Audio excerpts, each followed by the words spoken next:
मनोज जरांगेंची प्रकृती खालावली, डॉक्टरांकडून तपासणी। जरांगे पुन्हा सलाईनवर। काल बीड दौऱ्यावर गेल्यापासून अस्वस्थ वाटत असल्याची जरांगे यांची माहिती।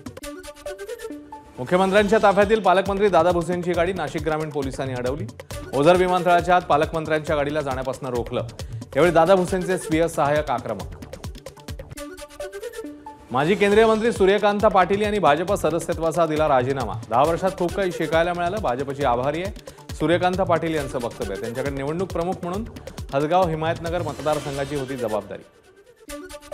एनटीए परीक्षेतील गैरप्रकार रोखण्यासाठी पारदर्शकता आणण्याकरता शिक्षण मंत्रालयाने केली 7 सदस्यीय उच्चस्तरीय समितीची घोषणा। इस्रोचे माजी अध्यक्ष आणि आयआयटी कानपूरचे माजी संचालक के राधाकृष्णन समितीचे प्रमुख।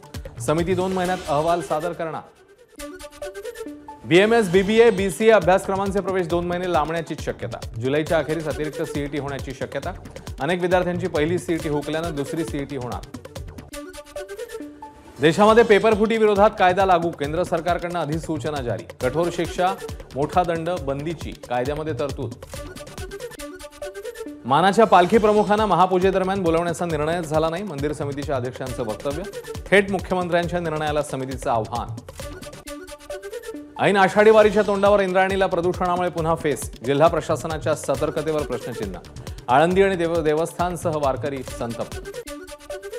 वर्धा जिल्ह्यात सर्वदूर पावसाच्या सरी, पावसामुळे बियाण्याची लागवड केलेल्या शेतकऱ्यांना दिलासा, शेतकऱ्यांमध्ये आनंदाचं वातावरण। भंडारदरा धरणात बुडून एकाचा मृत्यू, अहमदनगरच्या अकोले तालुक्यातली घटना। 6 तरुण परिसरात फिरायला गेले असता घडलेली घटना। एबीपी माझा, उघडा डोळे बघा नीट।